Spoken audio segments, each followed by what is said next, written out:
안녕하세요. 공부하는 유선생의 유선생입니다. 질병관리 시간입니다. 질병관리의 5단원 오늘 이제 나갔었고요. 이제 이게 질병관리가 조금 복잡할 수는 있는데, 이게 지금 나가고 있는 이 감염병의 종류에 대해서 제가 공부를 해보니까 약간 대충 알고 있던 그러한 병들에 대한 자세한 설명과 그 다음에 좀 내용들이 약간 그래도 조금 살아가는 데 있어서 이러한 간호적 지식이 좀 도움은 될 것 같다는 생각이 들어서 굉장히 유용한 시간이었어요. 그래서 이번 시간 이제 5단원 공부 이제 같이 해보실 건데요. 좀 어렵다 생각하시지 마시고, 그 다음에 이제 지식을 조금 쌓아가신다 생각하시면 조금 그래도 좀 수월하게 가실 수 있으실 것 같아요. 첫 번째 이제 바이러스성 감염병 5단원이 굉장히 길더라고요. 그래서 이제 여러 가지 감염병에 대한 내용들이 쫙 나와 있는데, 저희 그 예전에 감염병 그 배울 때 뭐 바이러스성이니 세균성이니 리케차성이니 뭐 이런 것들 굉장히 아직도 저 다 못 외워요. 헷갈리는데 이 5단원에서 이 바이러스성 감염병에 대해서 차례차례 이제 나오고 있더라고요. 그래서 이렇게 공부하다 보면 그래도 조금 바이러스성이 어떤 것들인지 외울 수 있을 것 같아서 한번 공부해 보겠습니다. 첫 번째 이제 A형 간염입니다. A형 간염은 A형 간염 바이러스에 의한 이제 급성 간염 질환인데요. 보통 카타르성 황달이나 유행성 간염, 전염성 간염이라고도 불립니다. 이 뒤에 A형, B형, C형 간염이 전체적으로 다 나와요. 근데 이 감염들은 전반적으로 다 우선적으로는 이 주사 감염, 주사로 통한 감염 경로가 이제 공통점입니다. 근데 그 공통점 외에 또 어떤 식으로 그러니까 전파가 되는지 조금 더 자세하게 다뤄질 건데요. 일단 A형 간염은 전파 경로는 우선 기본적으로 주사 혈액 감염도 있겠지만 오염된 음식물에 의해서 전파가 됩니다. 그래서 이제 대변을 통한 경구 전파나 주사기 혈액 감염이 있는데요. 여기서 이제 그 오염된 음식에 의해서 전파된다는 거 좀 기억을 좀 해주시고요. 잠복기 15에서 50일로 증상은 식욕 감퇴나 구역 구토, 복부 불쾌감과 황달이 나타납니다. 감염이니까 황달 나타나겠죠. 이게 위생 상태나 식수 관리가 불량한 지역에서 많이 나타나는데요. 이제 조금 뭐 개발도상국이나 이런 쪽으로 후진국 쪽으로 이제 여행 가신 분들이 많이 올라오시더라고요. 그래서 이러한 예방법으로는 위생이나 식수 관리가 불량한 지역을 여행할 때는 이제 굉장히 주의를 하셔야 돼요.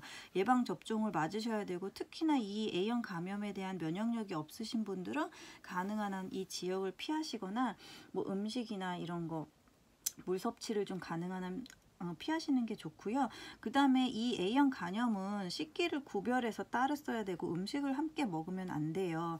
그래서 그 식기는 끓인 후에 같이 씻어야 되고요. 그 다음에 식기 구별과 함께 먹지 않는다는 거 좀 기억을 해주셨으면 좋겠습니다. 음식물에 의해서 또 전파가 계속 되기 때문에 식기 구별이나 함께 먹는 건 좀 자제를 해주셔야 되고요. 그 다음에 이제 B형 간염 보겠습니다. 그 B형 간염으로는 이제 일단 B형 간염 바이러스에 의한 전파예요. 그래서 간의 염증성 질환이나 혈청성 간염이라고도 하는데요. 전파 경로가 감염자의 혈액이나 체액을 통해서입니다. 그리고 이제 B형 간염 산모일 경우에 신생아에게 이제 감염이 되는 경우가 있고, 성적인 접촉을 통해서도 감염이 되기도 한데요. 근데 이 감염이 감염자의 혈액이나 체액을 통해서 감염을 되는데, 이제 뭐 보통 B형 간염 같은 경우는 뭐 A형도 그렇지만 A형은 이제 음식을 나눠 먹으면 안 되잖아요. 근데 이 B형 간염은 재채기나 뭐 껴안기, 음식 나눠 먹기나 모유 수유 이러한 경로를 통해서는 절대 감염이 되지 않는다고 합니다. 그래서 시험에 보통 B형 간염이 이제 전파되는 경로 해가지고 뭐 1번 재채기, 뭐 2번 껴안기, 뭐 3번 음식 나눠 먹기 뭐 이런 식으로 해서 보기에 많이 나오는 이제 그 이제 그 문제라고 해요. 그래서 이런 거 좀 기억을 해주시면 좋을 것 같고요. 그다음에 잠복기는 평균 120일입니다. 증상은 우선 감염, B형 감염은 급성과 만성으로 나뉘는데요. 급성 B형 감염 먼저 보겠습니다. 급성은 황달이나 심한 피로, 감염이 전체적으로 이제 피곤한 증세가 다 많이 나타나죠. 그다음에 우상 복부 압통, 그리고 일반적으로 이 B형 감염은 6개월 이내 자연적으로 이제 회복이 된대요. 충분한 휴식이나 고단백을 섭취하게 되면. 근데 이제 이게 6개월 이상 계속 지속되고, 그 다음에 그 B형 감염 양성을 보이는 경우에는 만성 감염으로도 이제 이행된다고 합니다. 그 다음에 만성 B형 감염 보겠습니다. 만성 B형 감염 역시 피로하고, 그다음에 지속적인 황달이 오고, 이제 식욕 부진이 오고, 그 다음에 뭐 전신 권태 이런 증상들이 오겠죠. 그 다음에 이런 만성 감염은 그 간 경변증이나 정맥류 출혈, 그 다음에 간성 혼수, 그 다음에 복수 등의 합병증 등이 나타난다고 합니다. 이 간경변, 정맥류 출혈, 간성 혼수, 복수의 합병증이 나타나는 거 만성 B형 감염이고요. 인터페론 주사나 경구용 항바이러스제를 이제 투여를 하는데, 이게 간 손상이나 간 경변을 예방하기 위함이라고 합니다. 그래서 이러한 B형 감염과 그 A형 감염의 차이 조금 알아두시면 될 것 같고요. 그다음에 이러한 B형 감염에 있어서 이제 식이요법이 나와 있어요. 고탄, 고단, 고비입니다. 고탄수화물의 고단백질, 고비타민이고요. 그다음에 이 비타민을 많이 섭취해주는 이유는 이제 아래에도 나와 있는데 간의 회복을 도와준다고 해요. 그래서 이 고탄, 고단, 고비로 이제 식사를 하시고요. 그 다음에 부종이나 복수가 심할 경우에는 식염을 제한해야 된다고 합니다. 근데 당연히 이제 알코올 섭취 금지해야겠죠. 이제 간에 부담을 주기 때문에 알코올 섭취를 금지하고요.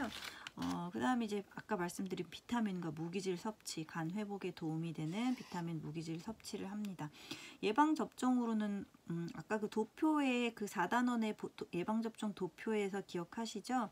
그 B형 감염 0일 6개월에 하고요. 그 다음에 그 성인이나 뭐 소아는 0일 6개월 일정으로 3회 접종을 하게 됩니다.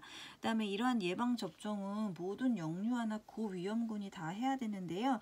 그 고위험군이라고 하면은 그 B형 감염 바이러스 보유자의 그 가족들이나, 그다음에 자주 수혈을 받아야 되는 그 수혈 환자, 그다음에 혈액 투석 받는 환자나 뭐 의료기관 종사자나 집단적 시설 수용자, 그다음에 성매개 질환 노출이 큰 집단, 이런 고위험군 집단에서는 반드시 예방접종이 필요합니다.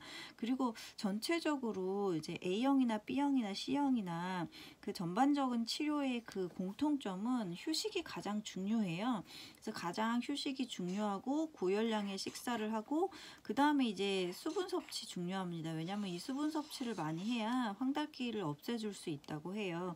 그래서 우선 충분한 휴식과 고열량 식사, 그 다음에 수분 섭취가 반드시 다 공통적으로 치료 부분에 들어가는 내용입니다.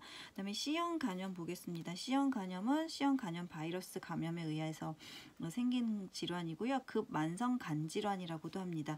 C형 감염 역시 주사기나 수혈, 혈액 투석 등을 통한 그 감염 경로가 있고요.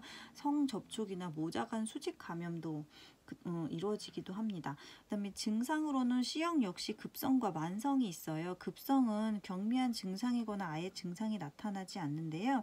초기에는. 근데 그러다가 이제 감기 몸살이나 메스꺼움, 우상복부의 불쾌감 등이 나타난다고 합니다.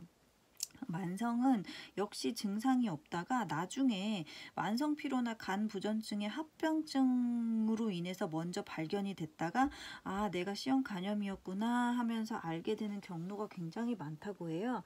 그래서 이게 그 C형 감염이 우리나라에선 그렇게 많지 않았는데 요즘에 조금 많이 다시 생기고 있다고 해요. 그래서 간경화나 간암 등 이게 만성질환으로 악화될 가능성이 높은 병이어서 조금 더 위험하다고 하고요. 그다음에 이런 식으로 그 바이러스 변이를 이제 이 코로나도 마찬가지죠. 이 바이러스 변이가 이제 잘 그 되는 병이어가지고 이게 유사 에이즈라고도 불리기도 한다고 해요. 그다음에 이러한 치료법으로는 그 페그 인터페론이나 리바비린이라는 그 약물 치료를 이용해서 치료를 하기도 하고요. 예방으로는 수혈 요구가 되는 응급 상황 시에는 반드시 C형 간염 검사를 해서 예방을 하고, 그다음에 안전한 성관계, 그리고 그다음에 뭐 주사기나 그 오염된 주사기 사용 이런 거 조심해야겠죠. 그다음에 그래서 이렇게 C형 간염을 예방할 수 있다고 합니다. 이제 되게 빠르게 A형, B형, C형 간염에 대해서 알아봤는데요. 어쨌든 이러한 그 모든 A형, B형, C형 간염의 공통점은 그 혈액 주사 감염을 통해서도 감염될 수 있다는 거. 단지 이제 A형은 오염된 음식물에 의해서 또한 더 전파가 될 수 있기도 하고, 그다음에 이제 B형 간염은 뭐 C형 간염이나 B형 간염 모두 다 전체적으로 충분한 휴식, 고열량, 수분 섭취를 해야 된다는 내용 좀 기억을 해주셨으면 좋겠습니다. 이게 나갈 부분이 굉장히 많아요. 그래서 다음 시간에는 또 다른 바이러스성 질환으로 5단원 다시 한번 더 찾아뵙겠습니다. 시청해 주셔서 감사하고요. 복습 열심히 하세요. 감사합니다.